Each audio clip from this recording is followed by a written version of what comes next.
In year 1986 until 1992, California is experiencing one of the country's worst growth. Between the years, earlier Hartling, a water reuse coordinator for the Los Angeles County Sanitation District, initiated talks with the Upper District regarding a water filtration and replenishment project to assist restore the local aquifer. In this case, a judge overseeing the San Gabriel Valley groundwater basin approved Upper District use of recycled water for groundwater replenishment. But then, a miracle occurred during winter in year 1991 until 1992 when an abnormally powerful El Nino provided heavy rainfall and ends California's sixth drought. The advocacy organization Citizen for Clean Water in 1993 has run full-page newspaper ads against the San Gabriel Reuse Project. In 1993 until 1996, the phrase "toilet to tap" does not appear in multiple early time follow-up pieces about the project after late-night comedian begins making jokes about delivering company Prince for not supporting the Upper District Reuse Project. In year 1997 until 1998, San Diego's water repurification project is still in the works. Although it is facing criticism, the phrase "toilet to tap" appears often in media coverage of the project until multi-day swear will feature on local television.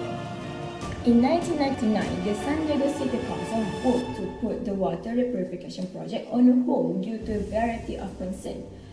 2000 until 2001, the $55 billion East Valley Water Reclamation Project is set to begin construction in Los Angeles. The flow of purified water to the spreading field is ready to begin. The Los Angeles Daily News published an item titled "Toilet to Tap Water Project Ready to Begin." And up until now, the executive suggests it's time for recycled water to get a rebranding. The effect of low water supply. The first effect is the loss of available water also has significant impact on our ability to generate power. The second one is, according to the California Energy Commission, in 2019, water provided 90% of California's power. The third one is, Oroville's power plant, when at full capacity, can generate enough electricity to power up to 800,000 homes. When combined with the fact that significant portion of our power now comes from intermittent wind and solar, our ongoing energy crisis is only exacerbated by this lack of captured water. The next one is, the state has not built significant new water storage or conveyance system that will help our statewide water supply. This lack of action, despite for approval funding, has led to a state of perpetual drought. The next one is, California cities and farms are pushed to undergo substantial water rationing, and farmers are forced to pull nut and fruit trees from the ground, leaving thousands of acres fallow.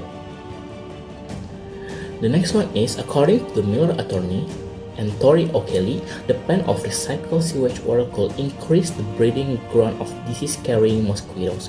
It could foster health problems for infants caused by nitrates in water. It could threaten sensitive plant and animal life. And the last one is, former public affairs manager for Orange County Sanitation District, Michael Gold, explained the kind of water his neighboring facilities receive. He said when it comes into OCSD, it's dirty, and he says again, it's smelly and it's full of virus and junk. As it comes out of our plant, it looks clean, but it's not clean enough to swim and bathe in. Increasing evaporative demand is escalating summertime drought severity in California and the West, according to climate research. Evaporative demand is essentially the atmosphere thirsty. It is calculated based on temperature, humidity, wind speed, and solar radiation. The drought in California is not just the result of a scarcity of precipitation. It is a combination of two things, a lack of rain and those thirsty atmospheric conditions that desiccate the landscape. For much of California, the 2021 summer and water year have had the highest evaporative demand in the last 40 years, according to the National Integrated Drought Information System. There have always been a cyclical drought in California and the West, but scientific evidence indicates that human-caused climate change is creating a warmer, thirstier atmosphere that sucks the moisture out of the landscape. This is exactly why toilet to tap is an important resolution for areas with drought. They don't get enough water from rain and the environment around them, so they take advantage of the water that is always with them. It's wastewater. Not only is water recycling more cost efficient in comparison to desalination, it is also easier. If you look at data here are some examples of the major reservoirs in California. It can be seen from the data that almost all of the reservoirs in California do not reach even half of the total reservoir capacity, such as San Luis, Millerton, Castaic, Shasta, Mellon, and etc. But what actually is toilet to tap, and how does it really work?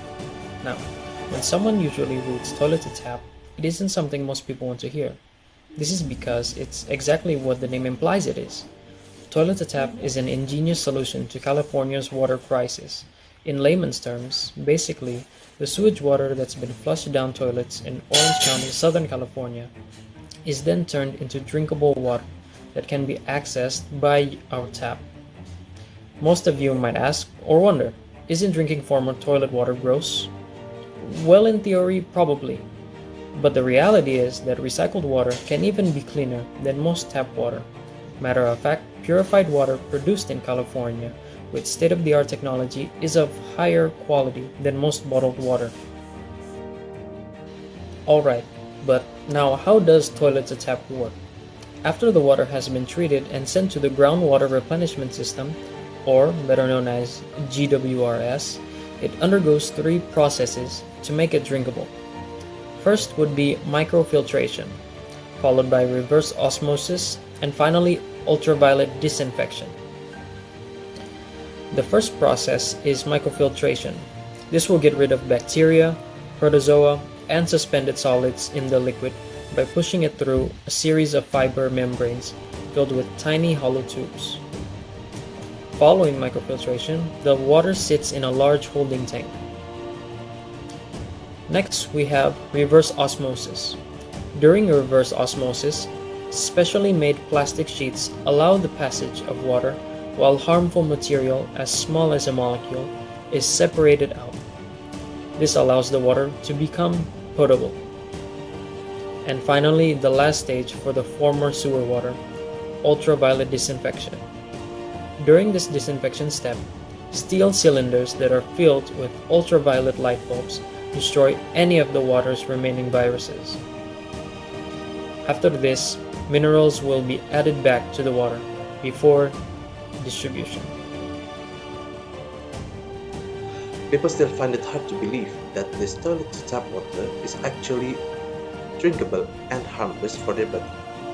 It is basically a fight with people's psychology and convincing them to drink recycled water. It is quite challenging to move people's beyond image that they have about toilet to tap. A survey was conducted to gain better understanding of the level of purification that would move people toward drinking recycled water. When respondents were asked whether they are willing to drink recycled water, which was defined in the question, 38% said they are willing, 49% said they are uncertain. That leaves with 13% which replied no. As the population grows and the climate continues to change, many locals are facing severe shortages in drinking water. Thus, it affected the ability to generate power, decreasing the energy by 19% of California's power. The data previously shown that in Los Angeles, the drought level exceeded the level of other states in the US. Therefore, the toilet to tap was introduced as a solution. And while the technology exists to turn sewage water into drinkable water, the trick is to convince people to drink the water.